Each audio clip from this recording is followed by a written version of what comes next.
All right, everybody, welcome back. So today we're doing a little build thing I did for Christmas. Um, I want to do something unique. Have no woodworking skills really. I know basic carpentry from school long ago, but other than that, not really good with painting, woodworking, or anything. I can do basic things, and I wanted to make something cool and unique for a Christmas present. So I figured, why not make a Legend of Zelda map? So I grabbed some scrapped wood, a projector that I just got, and decided to trace out and see what I can go from here. So basically, the tools I used, projector to put this image on the wood. Tracing everything out to make it easier for me to guide my Dremel router that I have. And the only thing I had to buy was this little Dremel adapter to make it into more of a handheld router. Not really expensive. I think it was like 20 something dollars. If you have to buy a router, it was another $20-30. So 50 or so dollars could get you off the ground. You could probably go even cheaper if you go to Walmart and stuff like that.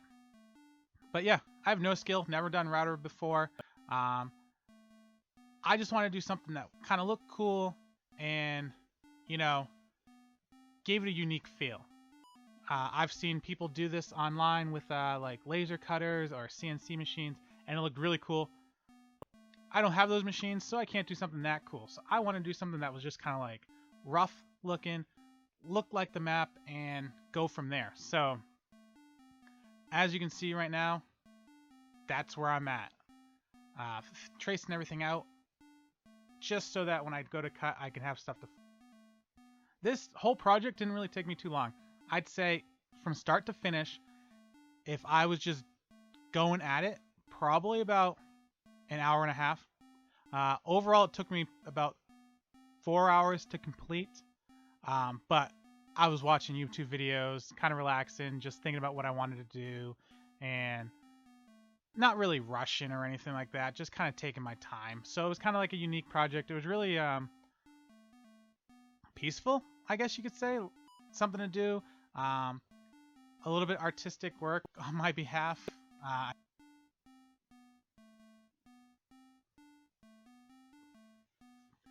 So basically the idea that came to mind was to get this cut is everything from the lowest part up. So all the mountains I was going to keep at the top, no cutting at all, so don't got to worry about any of that. Everything else gets cut.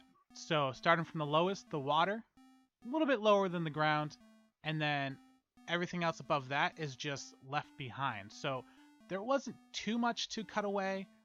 It wasn't a difficult task. After I finish this part right here, we'll go cut. But overall, the last thing I had to buy that I forgot was some bits to cut into it. I only broke one bit because I think I was pressing too hard when I was doing it. But the other bit was basically the same one, so it worked out great. I knew nothing about what to do for the bits, so I looked in the back of the box from the bits that I bought. And they kind of told me the type of cut it was going to be. So then we go out and cut, and as you can see, it went fine. It went quick. It wasn't too difficult. Once I got going, it was going quick. I worked with the water, and then I worked around any of the trees and rocks and everything, trying just to get an idea of how this was going to go. And the minute it started going, it went pretty well. A couple times the wood was really hard and it kind of drove it off space a little bit and made me do a couple mistakes, but overall most of the wood just cut like it was nothing at all. And really, it's a piece of wood, so there's going to be different things, so that wasn't really an issue. The mistakes that happened were minor and kind of give it more of a rough look, which is fine with me because it is a rough piece of wood that was just supposed to be a nice little quick handmade gift. And yeah, other than that, nothing really gave me trouble. At the end, just had to go back and sand it, and that's what took off all my sketches and tracing that I did, that I colored in so I wouldn't take out that spark. So I just had the sandpaper tool that I had for a drill. Yes, I have very minimal hand power tools. Pretty much I work with what I have, unless it's something that you really need a special tool, and this worked great. It took everything out. After I got done the really smoothing out, I took my Dremel and had a stand-in bit and kind of was going to go inside to smooth everything out in there to make everything a little bit smoother. In all, that was the easiest thing. Or the quickest thing. It just kind of went. A little dusty, but I did it outside. Uh, Thankfully, it was nice weather that weekend. It wasn't freezing, so I went out, spent about half an hour doing it, and as you can see, it really started to come together. Once I took all the drawing out and dug in, I thought it started looking cool, and I was really happy with the work. For not having any professional tools or time, it worked out well. I definitely suggest if you even have a couple of these tools and never tried it before, why not? It was great. The projector definitely helped. I have to say that multiple times. And I would imagine you could probably buy an even cheaper one. I think I got mine for like $70. I've seen more for like 40. They'd probably do just as good. Resolution might not be as high, but it's really just getting the photo on the wall. So yeah, here we go. We're doing the final bit of sanding, and after this, the part that I'm not as good at is painting. And you know what? It worked out fine, and we'll see it in a minute. Alright, so I figured the best bet was to start from the bottom, just the same with all the water.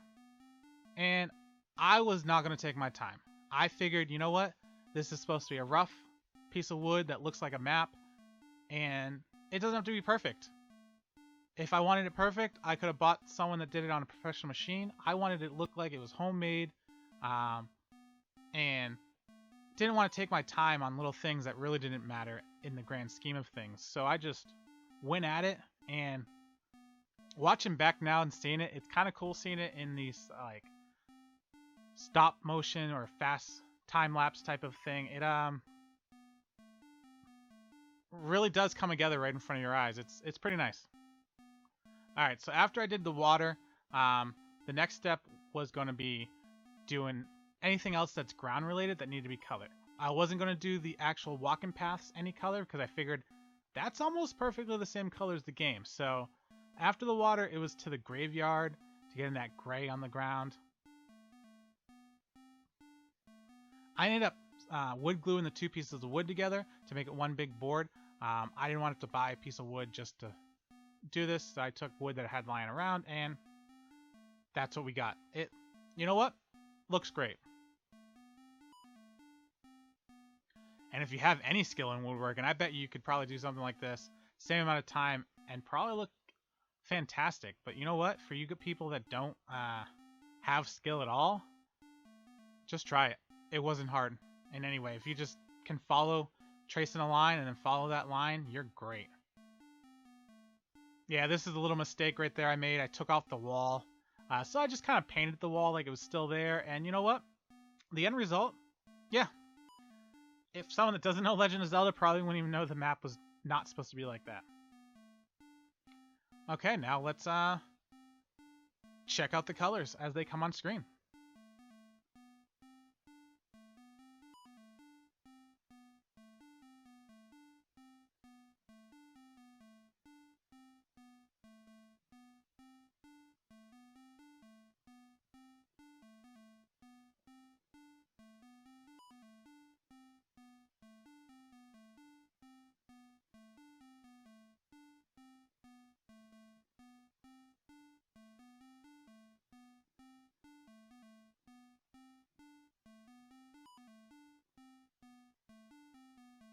Yeah, when I got to the brown was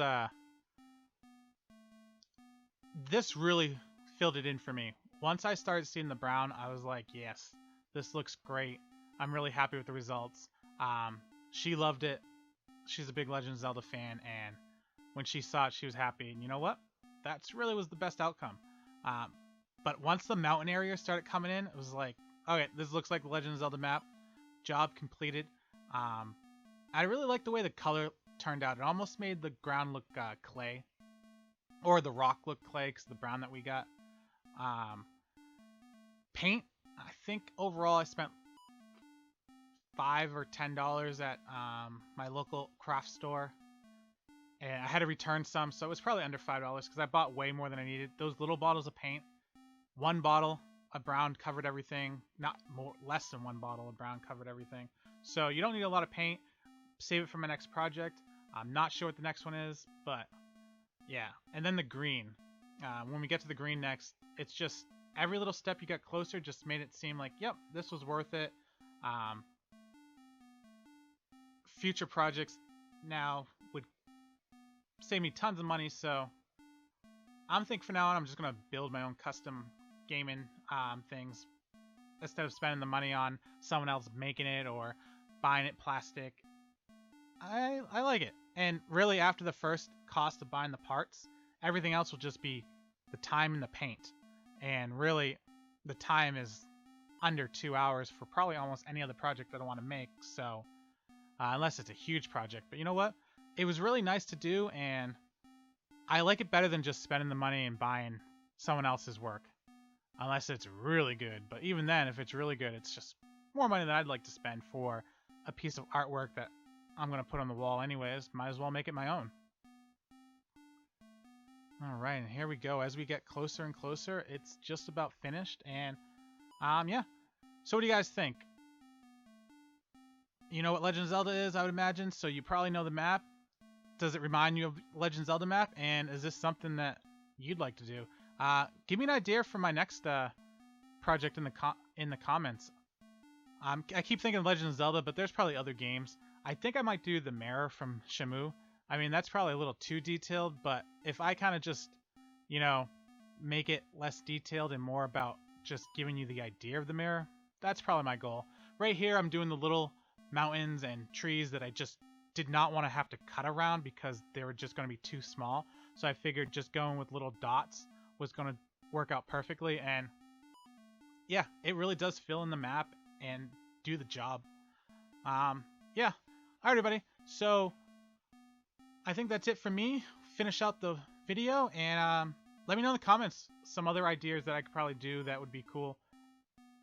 And have you ever done anything like this, and any tips or pointers to work on for next time? All right, everybody. Have a good night. Keep on gaming, and I'll catch you next time.